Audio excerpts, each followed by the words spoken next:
everybody, don't start yet, please. We start with breaking rules every day. I just want to mention, I actually can speak well. But,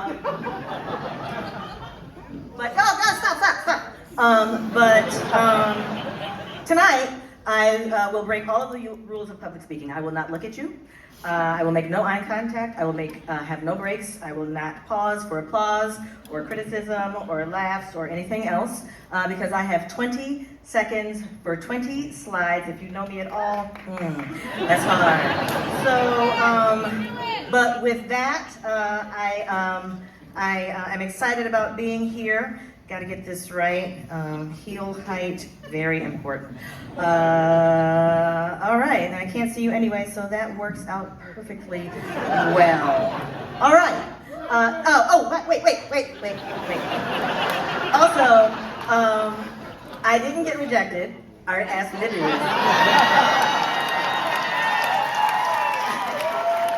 And I'm not a nerd. All right, and with that.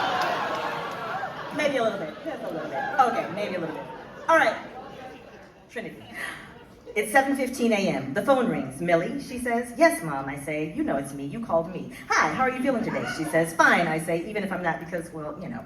So, what are you wearing today? I describe my wardrobe choice from the underpinnings to the final accessory, providing information about fabric, fit, and color. Details on the width of the pant leg, the length of the skirt, the cut of the jacket, the length of the sleeve, the height of the heel, always at least 4 inches, and how I've pulled it all together. Every day before I go to work, my mother calls me, not to ask me how many times I'll talk to the mayor or city councilors, or what the 1,000-person team at Peabody is working on, or if I'll be engaging community, but rather to ask me about something that is equally important to her. She wants to know what I'm wearing and how I've styled my hair. This is because she recognizes, having grown up how she did, the way that we show up should matter. It conveys a message. It speaks to what's important.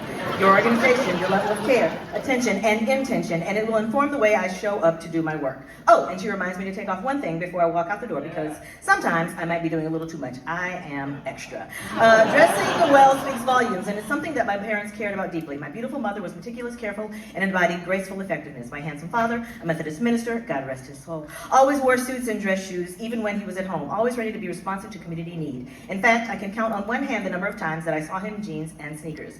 How then do we dress our cities well? Where do we make trade-offs? When or should we compromise? What is the statement that we're trying to make? And who is what we plan, design, build, and maintain actually intended to serve?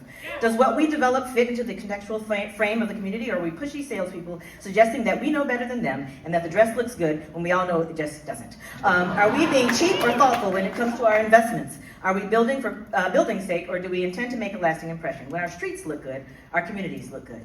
My mother always taught me to make sure that my foundation was appropriate. Well-fitting undergarments, or underpinnings as she calls them, undershirts, yes, stockings, yes, socks, yes, Spanx, yes, slips, corsets, and camisoles. You cannot imagine how much I have under here. Critical.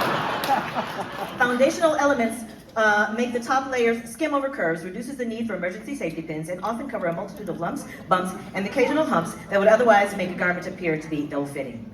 As we build our streets and ultimately communities, what's the plan and how's it all coming together? Are we just painting bike lane stripes over alligator pavement, or are we ensuring pavement integrity first? As we're building, growing, progressing, and adding layers, infrastructure, it starts with a good foundation. And as we think about our foundation, sometimes we have to ask ourselves if we are potentially and quite simply doing too much. My dad, again, lovely man, in addition to being amazing, also wore a belt and suspenders, which begs the question, are we sometimes overbuilding our foundations? When is enough enough? My mother always says that when something has a perfect fit, one doesn't have to fuss. She speaks to structure, simplicity. We've seen a well-dressed person pull a pen from the inside pocket of their tailored suit, or someone with a handbag reach in and produce a business card, wallet, or compact effortlessly. Organization conveys clarity, strength, and power. We often know who's in charge based on what they are wearing. What do our main streets, arterials, collectors, and key connections convey about their place, power, and prioritization? Perhaps most importantly, pockets. Sometimes getting to effortless simplicity requires a little extra effort. With better NATO, we tested and tweaked the configuration every summer for several years before building the permanent version with higher quality materials. The Flanders bike hip bridge fits neatly into a pocket, creating a connection that keeps modest modes separate and that seamlessly blends into community without obstructing movement on the internet. As I lead an organization with many individual interconnected and sometimes competing priorities, 3 fundamental questions that I ask are, is it done? Is it done right? Is it done well? And then, stay with me now, I think about Jessica Pearson from the television series Suits. What stands out about Jessica is that she stands out without standing out. She dresses incredibly well. Her silhouette is consistent. She plays with her strengths. She makes bold statements without seeking attention. Although consistent, she adds subtle changes that don't distract from what's basic, fundamental, and foundational. Notice the skirts are all the same length. The heels are the same height. The jackets all hit her hip at the same spot. Her hosiery is always neutral, and nothing is fussy or complicated. Jessica not only does it, but she does it right, and she does it impeccably well. You know it's Jessica because she is always on brand. What is your community's brand? Next slide. Quality material makes the outfit. Real wool, cashmere, cotton, leather. It impacts how garment fits, drapes, feels when you're wearing it, and holds up over time. The same goes for your streetscapes. Are you rushing and using makeshift materials, or are you investing in quality treatments? Putting together an outfit means pulling pieces that go together that play off of each other well. Moody is an example of the interplay between ground floor business with porch and planters that engage with a wide sidewalk and safe and separated bike zone. South Bond Avenue is an example of investing in quality materials. The raised and separated bike facility combined with a long planting strip and plenty of space for trees to thrive. It's cashmere of multi-use facilities.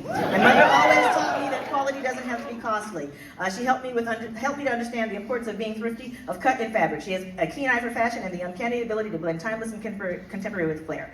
And she taught us that secondhand doesn't mean inferior. Rather, secondhand shopping is smart and saves money. Thrifty doesn't mean cheap, and inexpensive doesn't necessarily translate into poor quality. She taught me the art of the thrift. And so, as we are redesigning and reconstructing our streets, are we getting good value, or are we spending top dollar on inferior goods? Do we determine if project sites have good bones before designing a whole new streetscape? Do our finished products look like something that would fall apart in 2 years? Are our contractors known for shoddy workmanship, but somehow still in the queue to get government contracts? Do we go to estate sales shopping in other cities? From DuPont Circle to Washington, D.C., to Lombard Street in San Francisco, to the intersection of Main and Liberty in Ann Arbor, Michigan, to Concordia Commons and Director Park in Portland, Oregon, to the Earl Blumenauer Bridge just about a mile away from here, to the Arbor Blocks in Seattle, Washington, and to the largest transit bike-ped-only bridge in the country, the Tillicum Crossing, here in Bridge City. And the street, as is the case with fashion, dare to be different. Visualize how color and vibrance can be affordably transformative. Use pattern and texture to add richness and depth, and acknowledge that structure and clean lines can make a bold statement. When we tie together quality, cohesion, character, culture, context, identity, and personality, just like that, your city becomes iconic. Welcome to Portland.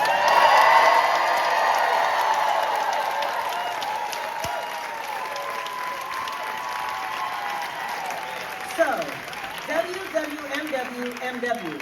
What would Millicent Williams' mother wear? She's probably in a robe right now, but I'm wearing a recently thrifted 40-year-old vintage custom-made suit with 90s-inspired shoulder pads, although it's from the 60s, a belt that I bought about 25 years ago, a consigned Gucci scarf as a shirt, and my signature cowboy boots. And now, what will you wear? I said, Gucci. I didn't say it was Gucci. Now, what will you wear, and how will you dress your streets and public spaces today?